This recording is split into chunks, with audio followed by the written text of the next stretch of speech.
उनके कुछ बयान भी सामने आए थे, हालांकि इस उनके फैसले के बाद और क्या प्रतिक्रियाएं आती हैं इस पर नजर आएगी। फिलहाल शुक्रिया आपका तमाम जानकारी के लिए रविंद्र।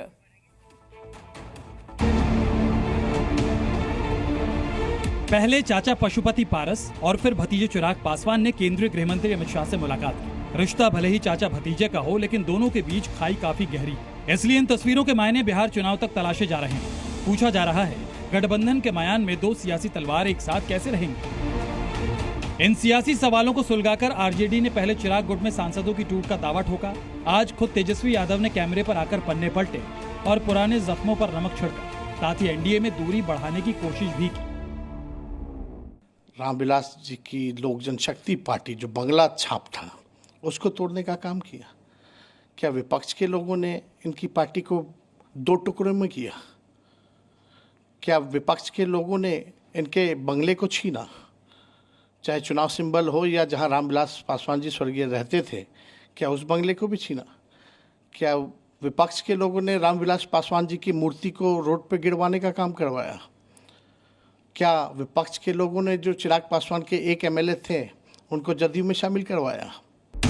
एक तरफ विपक्ष एलजेपी में फिर से टूट की भविष्यवाणी कर रहा है, तो दूसरी तरफ पिछले कुछ दिनों से चिराग के फैसलों ने भी चौंकाने का काम किया है। पिछले 80 दिनों में चिराग के 4 कदम केंद्र सरकार के विपरीत चले हैं। जातिगत जनगणना का समर्थन किया, लेटरल एंट्री का मुखर होकर विरोध किया, भारत बंद को समर्थन दिया और वक्फ बोर्ड विधेयक पर स्टैंड साफ नहीं किया।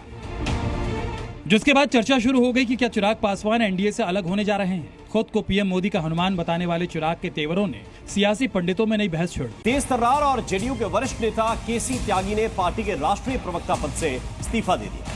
बड़ी बात यह है कि केसी त्यागी के इस इस्तीफे को न सिर्फ पार्टी ने स्वीकार कर लिया, बल्कि तुरंत ही उनकी जगह राजीव रंजन को राष्ट्रीय प्रवक्ता नियुक्त भी कर दिया। अब सवाल यह है कि केसी त्यागी की कुर्सी क्यों गई?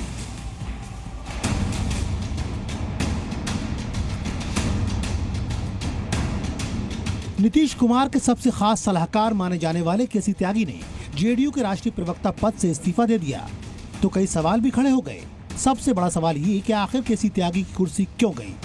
आखिर ऐसी क्या वजह थी कि केसी त्यागी को राष्ट्रीय प्रवक्ता पद से इस्तीफा देना पड़ा?